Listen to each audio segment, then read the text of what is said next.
Eu acredito que nós começamos muito bem, com o pé direito ontem, com essa mensagem do Manga sobre serviço, porque ela deu o tom, ela posicionou a gente com relação à nossa responsabilidade, essa qualidade de homens e mulheres de Deus que se igualam a Jesus, porque Ele mesmo diz que quem quiser liderar, quem quiser ser o maior, tem que ser o servo de todos.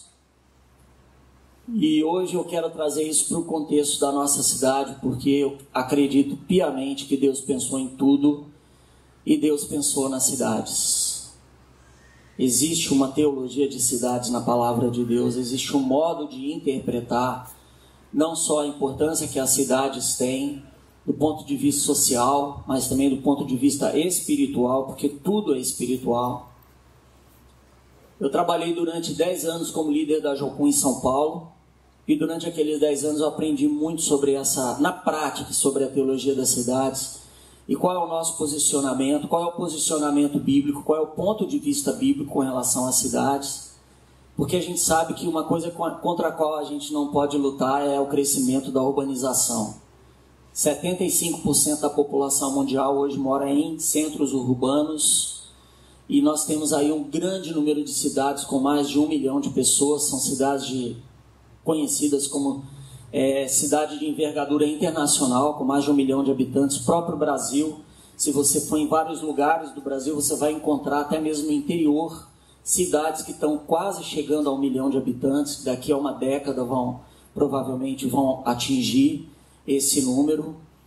No nosso país, nesses últimos 40 anos, houve uma fuga muito grande das pessoas do campo para a cidade, ao mesmo tempo houve uma aproximação do campo com relação à cidade. Então muitas pessoas que moram no campo dependem de algum centro urbano, e é impossível a gente enxergar isso somente como do ponto de vista geopolítico, social, seja como for.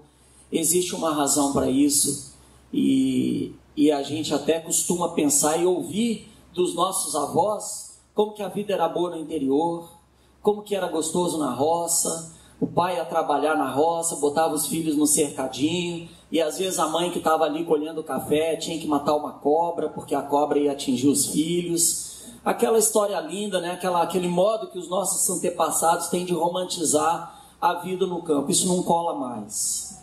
E eu não estou dizendo que não vale o verde, que não vale o campo, que não tem, tudo tem o seu valor. O que seria de nós aqui se não fosse o abastecimento que eles nos dão? Porém, hoje em dia, a nossa mente é urbana. A gente precisa de velocidade, de proximidade, de senso de comunidade. A gente tem uma necessidade urgente de servir e ser servido, de servir com o nosso dom e ser servido pelo dom dos outros. E isso é o que uma cidade proporciona. Então, tudo isso para dizer que, de acordo com o meu grande amigo, mentor e inspiração, John Dawson, um dos grandes teólogos que nós temos na Jocum, a história da humanidade começou no jardim, mas vai terminar em uma cidade. E para mim isso mostra um plano divino, um plano de aglomerar, um plano de trazer pessoas juntas, um plano de fazer com que pessoas vivam em interdependência umas das outras, um plano de Deus de tornar até mesmo a comunicação saudável de um modo que as pessoas possam conhecer quem Deus é. Deus criou o homem com uma finalidade social, com uma necessidade de estar junto. O homem foi criado por Deus para ser um ser que vive em comunidade. E isso também é experimentado até mesmo no mundo rural, quando a gente vê, por exemplo, a história dos italianos ou dos japoneses que vieram para o Brasil e que se estabeleceram, né, em regiões específicas, especialmente no estado de São Paulo para o sul.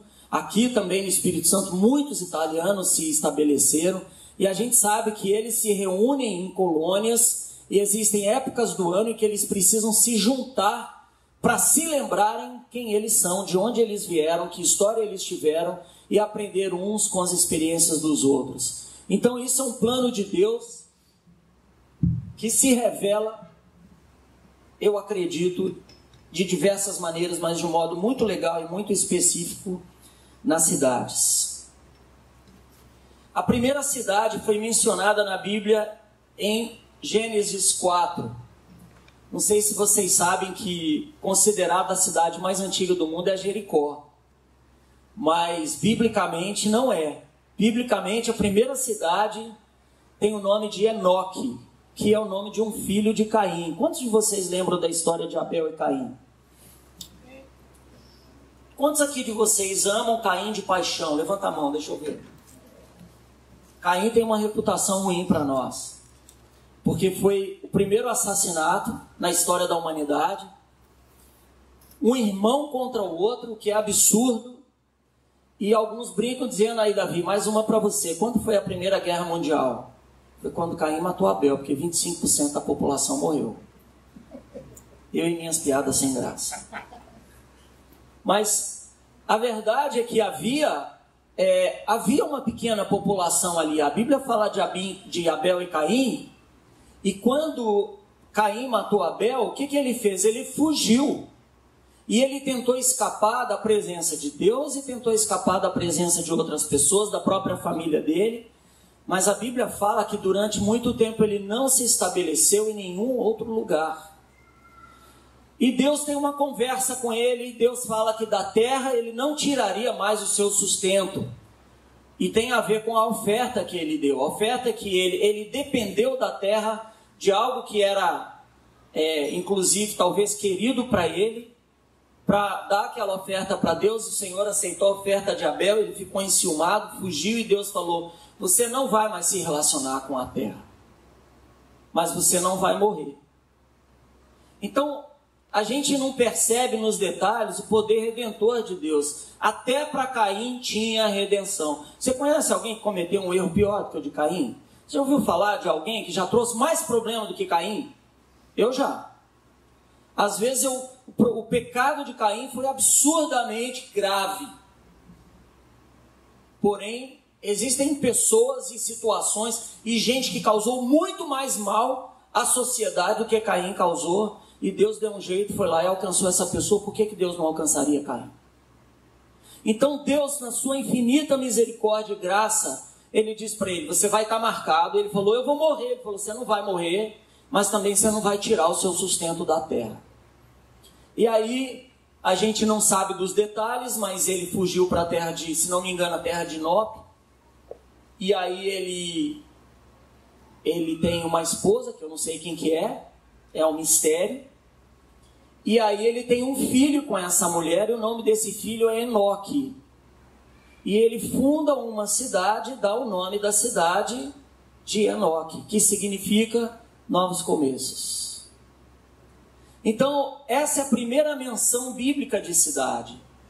E a gente precisa entender que nesse pano de fundo existe uma apresentação desse tema a partir de Deus sobre o que as cidades significam, qual é o papel social e espiritual, e obviamente econômico e todas as envergaduras que uma cidade tem. Então, a primeira cidade da Bíblia é um lugar de novos começos, é um lugar de redenção, é um lugar de esperança, e é um lugar de perdão e de bênção de Deus para a vida de Caim. Então, meus queridos, a história de Caim não termina em maldição, porque não combina com Deus. E essa é uma coisa que, quando eu aprendi, me surpreendeu, porque nós somos muito maus. Nós somos tão maus que nós julgamos Caim, gaiolamos ele e condenamos ele eternamente a ser o primeiro vilão da história da humanidade, talvez o segundo, que o primeiro foi a serpente. E o que acontece aqui é que Deus abre essa jaula e liberta Caim desse julgamento e diz para ele: olha, é o seguinte, você errou, você pecou. E qual era o problema de Caim? Qual é a pergunta que Caim fez para Deus quando Deus perguntou onde está o teu irmão? O que ele perguntou para Deus? Quem sabe? Por acaso eu sou responsável pelo meu irmão? E Deus agora coloca Caim numa situação em que ele não vai tirar o sustento da terra. Ele funda uma cidade. E também não me perguntem como nem porquê, mas se era uma cidade, tinha outros habitantes. E o que acontece aqui é que Caim passa a depender da responsabilidade de outros para com ele, porque é isso que uma cidade é. Uma cidade é um lugar em que um é o sapateiro, o outro é o açougueiro, o outro vende hortaliça, o outro é curandeiro, mexe com ervas e homeopatia, o outro é professor, o outro é o líder, e o outro limpa, e o outro cozinha, e o outro dirige, e na junção das tarefas, um serve o outro, e existe essa interdependência de serviços, de dons, de talentos, de olhares, de cosmovisões, e as pessoas se completam, e aquela comunidade é servida uns pelos outros. E esse é o senso de humor de Deus. Que quando Deus olha para Caim e fala, você acha que você não é responsável pelo seu irmão? Pois eu vou te provar que o meu objetivo é colocar vocês em uma comunidade, em um sistema em que vocês são responsáveis uns pelos outros. Isso é o coração, o core do sentido de cidade, de comunidade. Comunidade começa e passa, por exemplo, por um condomínio.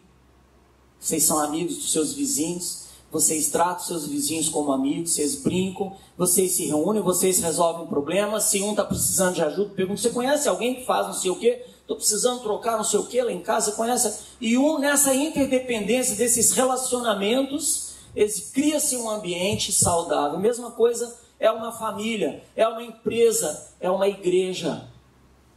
Nós somos criados para viver em interdependência, e o desequilíbrio da interdependência é a codependência ou a independência. Porque a codependência é quando alguém não sabe fazer nada sozinho, precisa de ajuda para tudo, precisa de muletas para tudo, é doente, vive em simbiose, gruda no outro e suga dos outros tudo que os outros têm, mas ela nunca serve, ela nunca abençoa, ela nunca oferece. Já a independência é o oposto e é tão doentio quanto é a pessoa que não aguenta viver perto dos outros, é a pessoa que não aguenta que dependam dela, nem depender dos outros. Então ela quer ser autossuficiente, ela quer gerar suas próprias respostas e seus próprios recursos, e ela diz, eu não preciso de ninguém, eu vou provar que eu não preciso de ninguém. Então ela cresce em um espírito de arrogância e ela se mantém em relacionamentos superficiais, porque chega a um ponto que a proximidade incomoda ela quer ser independente. Nem a codependência é de Deus, nem a independência é de Deus. O saudável, o ideal é a interdependência, isso vem de Deus. E esse é o sentido da primeira cidade, baseado na experiência de Caim. Deus queria colocar Caim num lugar em que ele pudesse ser servido pelo dom de outras pessoas e aprendesse a lição que sim, ele é responsável pelos outros e os outros são responsáveis por ele. Então esse é o primeiro princípio que eu tenho para trazer para vocês. E se você olhar para a sua cidade, para Vila Velha, e você olhar para os problemas que essa cidade tem, porque ela é bela, é uma cidade conhecida pelo Brasil inteiro. A Praia da Costa é uma das primeiras praias que eu conheci na minha vida. Mineiro, né, gente? Onde que mineiro vai passar férias? Espírito Santo, Guarapari, Vitória, Jacaraípe, Vila Velha. E eu lembro direitinho um tombo que eu levei, uma onda que me enrolou, que eu falei, eu nunca mais vou entrar aqui. Porque a gente entra na Praia da Costa achando que aquele negócio vai baixando, legal, de repente tem um degrauzão ali, e você se perde. Devia chamar Praia do Tom, Praia do Engano, né? Mas se você olha para a cidade onde você mora, e você pensa em todos os problemas que essa cidade enfrenta, qual é a única resposta plausível para todos eles? Alguém deixou de ser responsável, alguém deixou de fazer a sua parte, alguém deixou de suprir para a comunidade, por isso esse problema está aí. Seja violência, seja enchente, seja o aquecimento global, seja falta de transporte, falta de emprego, alguém em algum momento falhou em suprir, em se responsabilizar e, como o Manga falou, em servir dentro do seu talento, dentro da sua responsabilidade. E nós estamos cansados de ver nos nossos líderes, nas nossas autoridades, qual é o resultado de um país em que os líderes entram para ser servidos. Não para servir, não para solucionar, não para trazer respostas, não para elevar ao próximo nível, mas para se satisfazer, para ganhar, para receber, para se promover. Isso não é comunidade, isso é abuso. E muitas vezes a gente entra nesse espírito e a gente chega numa cidade. Quantos de vocês não são de Vila Velha? Deixa eu ver. Quando eu digo de Vila Velha, quem mora em Vitória pode ficar com a mão para baixo. Quantos aqui moram em Vila Velha? Deixa eu ver. De vocês que moram em Vila Velha, quantos de vocês vieram de outra cidade? Vários de vocês. Mas Deus trouxe vocês para cá.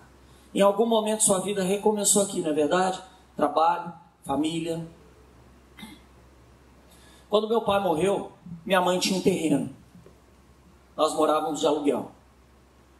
1 ano depois nós mudamos para uma casa nova. Quando morre alguém, você quer recomeçar. Você quer sair do lugar onde as tristezas vieram. Muitas pessoas que vêm para uma cidade nova, para um lugar novo, vêm com essa expectativa de recomeçar a vida depois de alguma tragédia, alguma perda, algum desemprego, algum luto. Mas também tem aqueles que chegam por causa de alguma oportunidade, um emprego, uma vaga na universidade. E isso acontece em muitos lugares. Porque as cidades precisam servir os seus habitantes, mas os seus habitantes precisam também servir as cidades. E nós, como igreja, temos essa responsabilidade. E eu vou falar um pouquinho mais sobre isso hoje à noite. Mas eu queria que vocês abrissem comigo em Ezequiel 16. A gente vai ler 14 versículos, do 1 ao 14. Também vou ler pela NVI.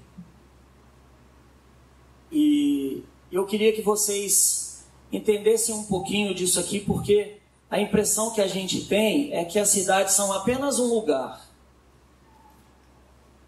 geográfico, latitude e longitude, GPS, e tem muito mais do que isso. Isso aqui é o princípio da identidade corporativa. Como é que Deus olha para uma cidade? Então eu vou usar a experiência de Jerusalém, tá bom? Ezequiel 16, 1 até o 14. Veio a mim essa palavra do Senhor: filho do homem, confronte Jerusalém com suas práticas detestáveis e diga: assim diz o soberano Senhor a Jerusalém: sua origem e seu nascimento foram na terra dos cananeus. Seu pai era um amorreu e sua mãe uma hitita. Seu nascimento foi assim: no dia em que você nasceu, seu cordão umbilical não foi cortado. Você não foi lavada com água para que ficasse limpa. Não foi esfregada com sal, nem enrolada em panos. Ninguém olhou para você com piedade, nem teve suficiente compaixão para fazer nenhuma dessas coisas por você. Ao contrário, você foi jogada fora, em campo aberto, pois no dia que nasceu foi desprezado. Então, passando por perto, vi você se esperneando em seu sangue. Enquanto você jazia ali em seu sangue, eu lhe disse: viva! E eu a fiz crescer como uma planta no campo. Você cresceu, se desenvolveu, se tornou a mais linda das joias. Seus seios se formaram, seu cabelo cresceu, mas você ainda estava totalmente nua. Mais tarde, quando passei de novo por perto, olhei para você e vi que já tinha idade suficiente para amar. Então estendi a minha capa sobre você e cobri a sua nudez. Fiz um juramento, estabeleci uma aliança com você, palavra do soberano Senhor, e você se tornou minha. Eu lhe dei banho com água e ao lavá-la limpei o seu sangue e a perfumei. Pus-lhe um vestido bordado e sandálias de couro. Eu a vesti de linho fino e a cobri com roupas caras. Adornei-a com joias. Pus braceletes em seus braços e uma gargantilha em torno do seu pescoço. Dei-lhe um pendente, pus brincos em suas orelhas e uma linda coroa em sua cabeça. Assim você foi adornada com ouro e prata. Suas roupas eram de linho fino, tecido caro e pano bordado. Sua comida era a melhor farinha, mel e azeite de oliva. Você se tornou muito linda e uma rainha. Sua fama espalhou-se entre as nações por sua beleza, porque o esplendor que eu lhe dera tornou perfeita a sua beleza. Palavra do soberano Senhor. O que a gente vê aqui ao longo desses versículos? A gente vê o Senhor se relacionando com uma cidade, a cidade de Jerusalém, como se ela fosse uma pessoa, uma mulher. Ele fala para ela como um homem apaixonado e ferido, fala para uma amada que o desprezou.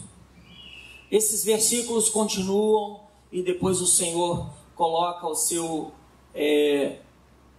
um pouco mais da sua decepção, ele demonstra o seu coração, mas a gente vê mais para frente, até mesmo quando Jesus entra em Jerusalém, na entrada triunfal, logo antes da entrada triunfal, Jesus chega no alto de um monte, onde ele tem a visão de toda Jerusalém, e ele fala com ela mais uma vez, ele diz: Jerusalém, Jerusalém, que matas os profetas, que perseguem os filhos de Deus.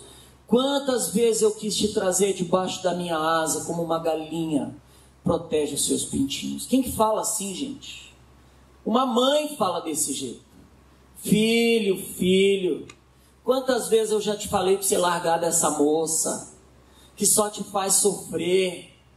Quantas vezes eu já te falei, filho, para você vender essa moto. Não é assim que mãe fala? É o mesmo tom que Jesus usa aqui. Então Jesus, ele está falando de um ponto de vista tão maternal ou tão paternal quanto Deus fala com Jerusalém aqui em Ezequiel. Porque o que ele faz foi, ele trouxe essa menina, esse bebê, ele adotou essa moça, ele cuidou dela, ele tornou ela uma grande mulher. E o modo como Deus fala aqui revela o coração dele por uma cidade especial. Relaciona com outras cidades. Você já chegou, quantos de vocês já chegaram assim? Pode ser até no espaço aéreo. Alguém aqui já fez viagens internacionais? Quando você... lá fora? Mais alguém que deixou de cumprir com a responsabilidade, né?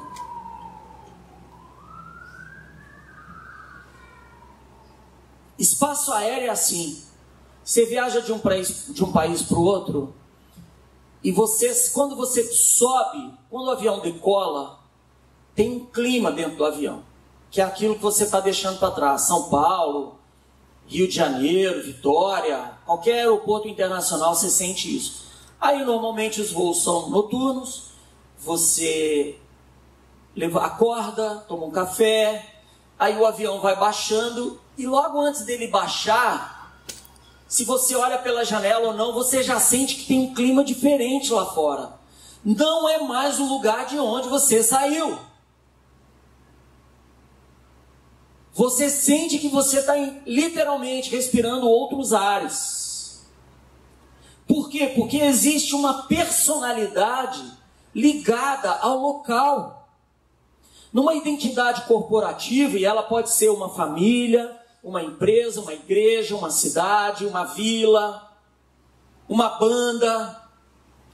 Numa qualquer identidade corporativa, a identidade final é a soma das identidades das pessoas que a compõem. Então, uma cidade, a personalidade dela, o ambiente que ela vai trazer, é a soma das experiências das pessoas que ali habitam.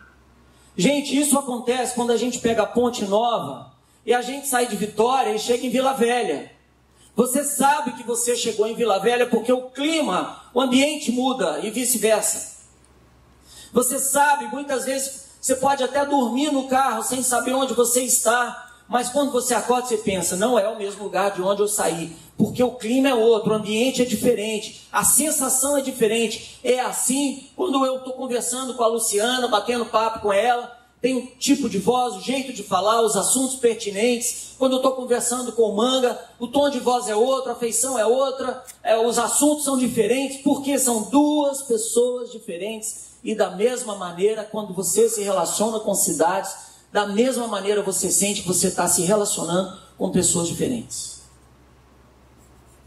E nós, querendo ou não, nós temos um relacionamento com a cidade onde nós moramos, com essa identidade que é o resultado da soma das identidades das pessoas. Como eu falei, essa é só a primeira parte daquilo que eu quero falar hoje. Porque hoje à noite eu vou falar um pouquinho sobre a nossa responsabilidade e como nós, como povo de Deus, somos responsáveis em transformarmos, em mudarmos o ambiente e a personalidade dessa cidade onde Deus nos colocou. Mas como pessoas, como indivíduos, todos nós temos dons e talentos, não é verdade? Sim ou não? Sim.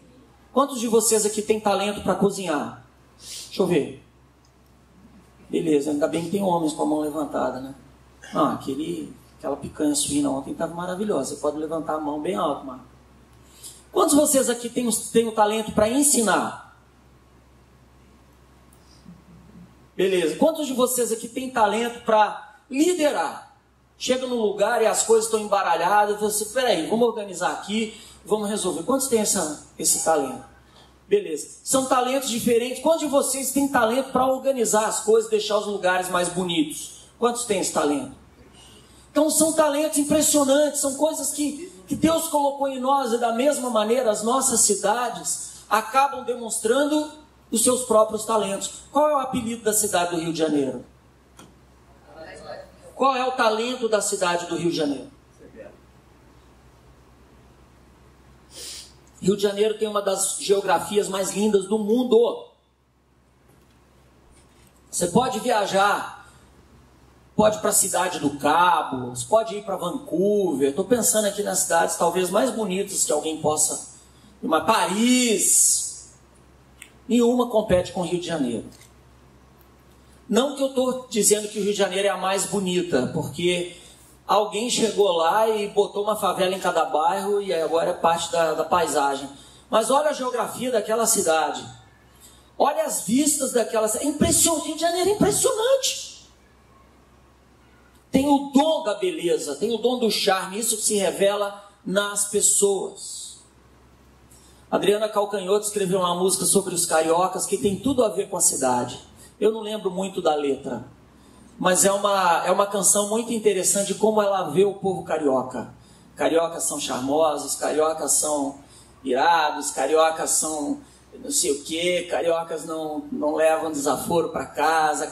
É um negócio interessante sobre o carioca, que tem a ver com essa ginga, com essa coisa que você chega no Rio de Janeiro e você fala, estou no Rio de Janeiro. Esse povo ao meu redor é carioca.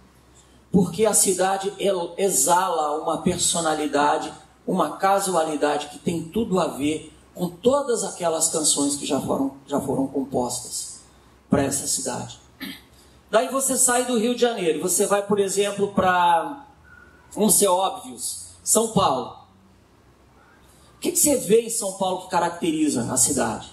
Pode falar. Urbanismo, urbanização, trabalho, muita gente. Muita gente. O que mais? Trabalho, trampo. Que paulista trabalha pra caramba. O que mais? Uma selva de pedra, um sotaque diferente. O paulista, gente, paulista é o seguinte, a escada rolante estragou de dia, de tarde já está funcionando. Porque o paulista não suporta a falta de eficiência. E quando não está funcionando, aí vira uma bagunça porque eles vão brigar para que conserte. Quantos aqui já foram em Curitiba? Qual é a característica de Curitiba conhecida no Brasil inteiro? Curitiba é uma cidade cuidada, organizada, pelo menos para inglês ver, né? Você vai se entrar pelas bibocas, você vai ver, opa, estou no Brasil ainda. Mas você chega em Curitiba, você sente um clima diferente. Você pensa assim, não tem ninguém me olhando. Ninguém está nem aí para mim. Eles não estão preocupados comigo. Estou sozinho. Essa é a sensação que a gente tem quando vai a Curitiba. É linda, é organizada, mas é verdade, é um lugar onde você se sente isolado. Existe uma personalidade. Minha esposa é de Curitiba e eu brinco com ela, amor, é impossível ter as duas coisas no mesmo lugar. Uma cidade linda e o povo gente boa. Escolhe, ou é um ou é outro. E o curitibano escolheu ter uma cidade linda. E ela mesma fala, ela diz assim, amor, eu sou curitibana, eu posso falar mal de curitibano. Porque eu sou de Belo Horizonte. Eu sou das montanhas de Minas, eu sou do povo introvertido, do povo que olha para dentro, do povo que só vê montanhas ao redor, não vê além dos horizontes. Então fica com suas tradições, fica com suas poesias, fica com suas músicas, mantém a sua identidade muito forte e não muda o seu sotaque nunca. Então é interessante demais você observar Belo Horizonte, o talento que Belo Horizonte tem para acolher, para trazer para perto. Sabe por quê? Porque tudo é ali, ó. Ali. Nada é longe, tudo é ali, ó. Porque a gente está próximo, porque a gente está recolhido entre as montanhas. A gente vê todo mundo, a gente conhece todo mundo. E lá, eu que cresci numa igreja, aliás, numa comunidade, várias igrejas, na época que eu cresci, eu trabalhava com Mocidade para Cristo, com teatro, com música, a gente conhecia gente de muitos lugares. A gente falava assim, era sempre a fulana do fulano, o fulano da Beltrana, porque a gente conhecia todo mundo, mas era assim, ninguém tinha sobrenome. Todo mundo era só o primeiro nome, o sobrenome era de quem ele era. É uma coisa típica da nossa cidade. As cidades, elas exalam uma determinada personalidade que tem a ver com um chamado. E esse chamado, ele tem um dom, ele é demonstrado pelo talento que aquela cidade tem. O Rio é um dos maiores destinos turísticos do Brasil. As pessoas vêm para ver a beleza do Rio de Janeiro. Ninguém vem a São Paulo para ver a beleza de São Paulo. Porque São Paulo não precisa ser bonita. São Paulo precisa ser eficiente. São Paulo precisa dar grana. Esse é o dom de São Paulo, é liderar nos negócios. O Rio, ele é a rainha da cidade da América do Sul. O Rio atrai pela beleza, pelo charme, pela história, pelo balanço, pelo sol, pelo mar, pelas montanhas. Qual é o dom da cidade de Vila Velha? Para que Deus deixou que Vila Velha crescesse para se tornar esse grande centro urbano? Qual é a coisa que as pessoas mais falam sobre a sua cidade? O que é que as pessoas mais vêm buscar em Vila Velha? O que você veio buscar em Vila Velha? É necessário que você entenda que ao mesmo tempo que essa cidade tem esse chamado geral de ser um lugar de recomeços, um lugar de novas oportunidades, de esperança, um lugar de refúgio, um lugar de redenção. Todas as cidades têm esse chamado, mas qual é o chamado específico que Deus tem para Vila Velha? Isso aí você pode observar através de várias coisas. Por exemplo, o chamado específico vem através da sua história, através do modo como ela foi fundada, a razão pela qual ela existe, a pessoa ou grupo de pessoas que a fundou. Você pode saber qual é o chamado da cidade observando o movimento, o que gira aqui ao redor. Você pode observar isso em oração, porque Deus mostra. Você pode também observar isso ao consultar as autoridades espirituais, outros pastores e líderes que trabalham aqui. Quando você conversa sobre a cidade, o que vem à tona? Qual é o potencial que tem? O que é que vocês têm para oferecer? O que vocês sentem como homens e mulheres de Deus que essa cidade foi criada para dar? Você pode observar o estilo de vida da cidade, as prioridades dos seus habitantes. Vocês podem observar os pecados da cidade, as áreas em que a cidade mais tem problemas e mais tem pecados. Provavelmente é o seu dom que foi ferido, que foi distorcido. Normalmente é assim com a gente. Muitas vezes os nossos maiores pecados e erros e feridas têm a ver com os nossos maiores dons distorcidos. E você pode procurar saber como a sua cidade é conhecida fora da sua região. Pergunte aos mineiros, o que é Vila Velha para você? E eu estou falando de Vila Velha porque é aqui que a igreja está. Muitos de vocês, quantos moram em Vitória e em outros municípios aqui? Vários de vocês. Mas não importa onde vocês estão, a igreja está em Vila Velha. E Deus estabeleceu a Vineyard em Vila Velha. VVV Brasil. O que é que essa cidade tem que atraiu uma Vineyard? No mundo eclesiástico, nos anos 90, vocês tiveram um grande movimento, começo dos anos 2000, vocês tiveram um grande mover de Deus aqui. A gente ouvia falar sobre várias coisas que eram feitas em Vila Velha. Igrejas grandes, promovendo grandes eventos, trazendo grandes artistas, grandes pregadores. No mundo evangélico, Vila Velha ficou conhecida, veio à tona. E depois disso? Onde que a igreja está em relação à sua cidade? Onde que a igreja está em observar para quem ela está ministrando. Deixa eu contar uma coisa para vocês, eu vou terminar com isso. Eu tive o privilégio de fazer uma viagem com uma equipe para Lisboa, agora em janeiro. Ficamos 13 dias em Lisboa, ministrando em vários lugares. Estivemos, inclusive, na plantação da vinha de lá, com o Matias e a Susan, esposa dele, um grupo muito querido.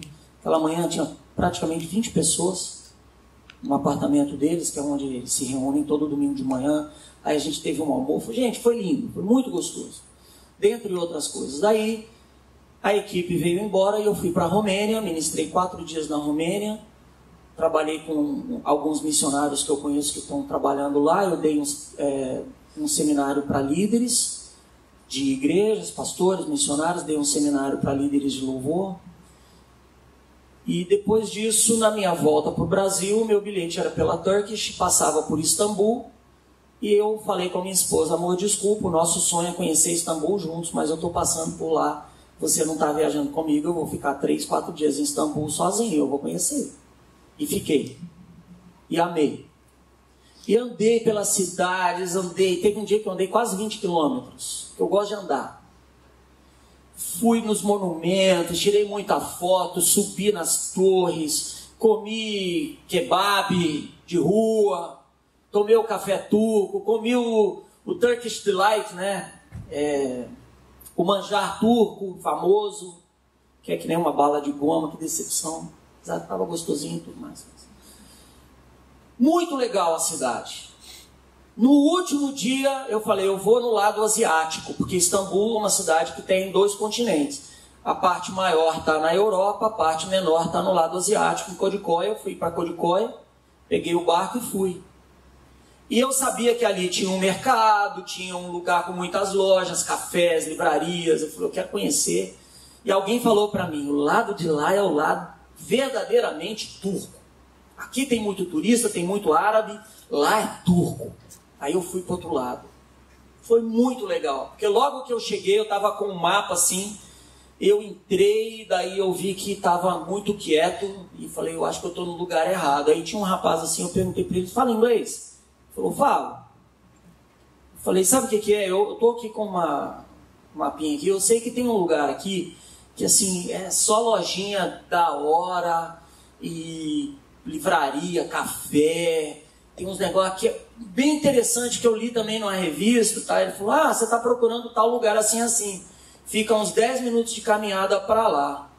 Aí ele falou assim, você está com pressa? Eu falei, depende. Ele falou, não, porque eu só tenho que entregar um negócio aqui. Se você puder esperar, eu te levo lá. E daí a gente começou a conversar, um rapaz de 20 anos que estuda direito, turco, muçulmano, de uma minoria religiosa. E aquilo que era me levar para até 10 minutos, até onde era o lugar, nós passamos a tarde inteira juntos. A gente passou se conhecendo. Ele falou, eu vou te levar no bar onde eu trabalho toda terça-feira à noite. Sentamos lá, aí eles trazem um amendoim, a gente pega algo para beber, aquilo que era para ser só uma meia horinha, nós ficamos 1h30 sentados. E aí ele falou, e aí, música no Brasil, o que você escuta? Daí eu falei, vou te mostrar. Aí abri na minha playlist, comecei a mostrar para ele. Aí eu peguei o meu último CD, sem ele saber. Eu falei, você conhece Bossa Nova? Ele falou, não. Vou te mostrar. A Bossa Nova é uma fusão do jazz americano com o samba canção brasileiro. Fez um ritmo super contemporâneo desde o final dos anos 50. É uma das maiores marcas do Brasil. Deixa eu te mostrar. Aí eu coloquei uma das minhas músicas, que é o Canto da Esperança. Com a galera da Vineyard lá de Piratininga tocando. Thiago Bubac no piano. Nossa, sensacional. Aí ele começou a fazer assim, tá um menino super gente boa. Aí ele falou assim, nossa, que delícia, que música legal. Quem que é? Eu falei, sou eu. Ele falou, não. Você é famoso? Aí a gente começou a conversar, eu falei para ele que tinha alguns CDs gravados, que eu tinha já uma caminhada, mas eu já tinha dito para ele que eu trabalhava treinando, que eu sou trainer, que eu trabalho como coach, e que a música é uma parte muito importante da minha vida. Daí eu falei, olha, no Brasil tem uma coisa muito interessante acontecendo. existe hoje o crescimento da música cristã. Ele falou, o que é isso?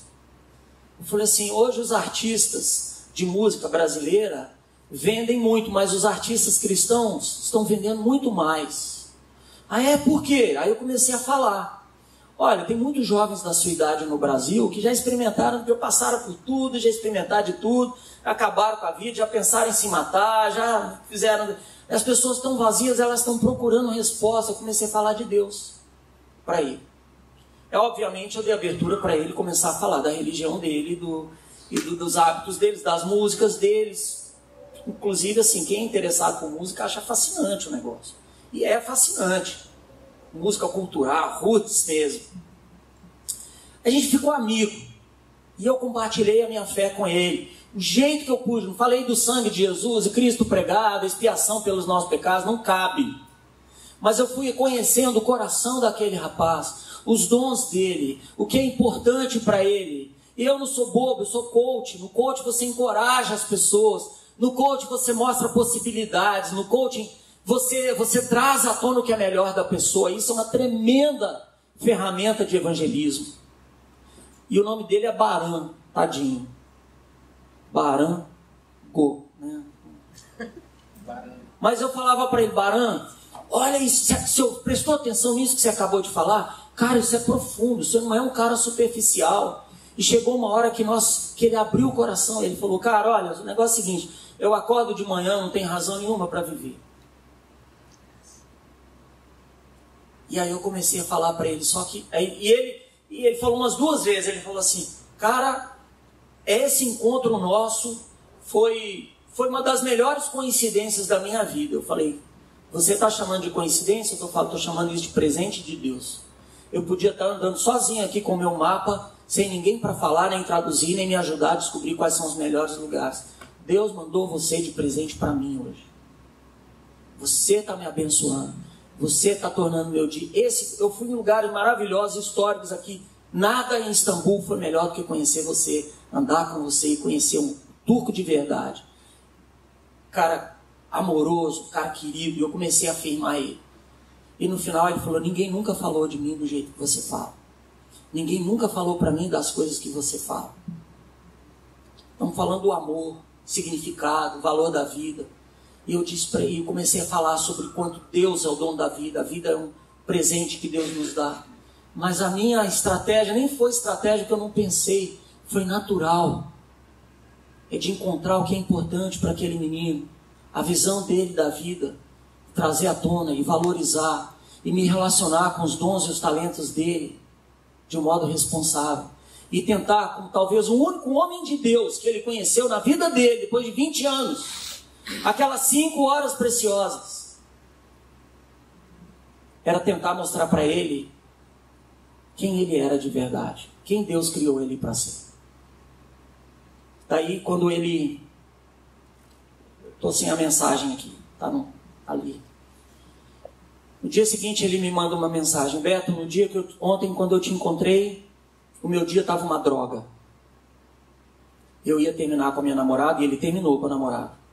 Eu ia terminar com a minha namorada e eu não sabia mais o que fazer, mas te conhecer foi uma das coisas mais importantes e você me ensinou a nadar contra a correnteza. E ele me chamou, você é o meu melhor amigo brasileiro, que eu sou o único também. O menino tem idade para ser meu filho, mas naquele momento idade não era importante, cultura não era importante, o modo como Deus... muitas vezes nos mostra quem está diante de nós e a gente não tem olhos para enxergar. Você está tão ocupado, levantando cedo, tomando seu café e indo trabalhar para merecer o seu salário no final do mês, para arcar com suas responsabilidades, passar na prova, e passar de ano, e passar no Enem, entrar para a universidade, para quê? Para fazer tudo que seus pais fazem, levantar de manhã, tomar café, ir para o trabalho e merecer o salário que você ganha. Que às vezes a gente não presta atenção nessa pessoa ao nosso redor chamada Vila Velha. O meu objetivo hoje de manhã é ajudar você a despertar para essa pessoa e parar de abusar dela. Ela não está aqui para te suprir, é você que está aqui para ser bênção na vida dessa pessoa. Deus está querendo revelar o coração de Vila Velha para você, como igreja. Será que você está pronto para isso? E, gente, venhamos e convenhamos. Isso aqui eu aprendi dentro da Jocum, porque eu estudei missões. Não que eu seja melhor do que qualquer um. A minha responsabilidade é trazer isso para vocês. Deus colocou você na sua cidade com uma finalidade: ser uma igreja para a sua cidade, ser representante de Deus nesse lugar. E aquela ambulância que passou incomodando, me distraindo, provavelmente a pessoa que estava ali, ou a polícia que passou perseguindo ou fogo que começou, se nós formos colocados em lugares estratégicos da sociedade, dentro da nossa cidade, nós podemos minimizar os problemas ao nosso redor. Na escola, no mundo imobiliário, na escola de novo, e em qualquer lugar onde vocês estiverem. Porque Deus é estratégico e Ele espalhou o povo dele por essa cidade. Ele espalhou, e Ele não conta só com a Vineyard, com essas dezenas de pessoas. Ele conta com outros cristãos. O negócio é como é que a gente vai fazer para despertar o povo de Deus em Vila Velha para essa responsabilidade. Começa com você, fazendo a sua parte. Qual é a sua parte? Hoje à noite a gente vai conversar sobre isso. Mas que fique no seu coração esse despertamento. Peraí, isso não é apenas uma cidade, isso é uma pessoa por quem Deus está movendo esse grupo de pessoas. E Deus quer trazer transformação para Vila Velha, através de nós, começando através de nós. Amém? Pai, a gente quer pedir que o Senhor realmente desperte o nosso coração e nos ensine a amar essa cidade. Muito mais do que gostar dela, muito mais do que se adaptar aqui. Que o Senhor nos dê compromisso, que o Senhor nos dê sabedoria de agirmos aqui com responsabilidade pela cidade onde o Senhor nos plantou. Sim. E Deus começa com a nossa integridade, com o nosso exemplo, com o nosso testemunho. Começa, Deus, com o nosso desejo de servir as pessoas ao nosso redor. Porque talvez nós sozinhos não consigamos mudar a cidade, mas a gente consegue mudar a cidade ao nosso redor. Sim. E Deus, ontem a gente estava conversando sobre a porcentagem de pessoas crentes no Espírito Santo, em Vitória, no Rio de Janeiro, e nada muda, Senhor. A violência continua, a corrupção continua, a pobreza continua. Deus, mostra para nós onde a gente está errando. Sim. Mostra para nós, Senhor Deus, que a responsabilidade não é do governo.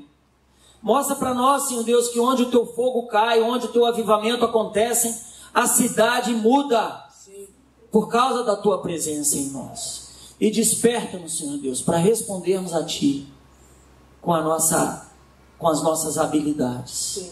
E com o nosso sim. E que nós possamos dizer ao Senhor: eis-nos aqui, Senhor. Envia-nos a nós. Amém. Para essa cidade onde o Senhor nos colocou. Amém. Em nome de Jesus, Pai. Amém. Amém.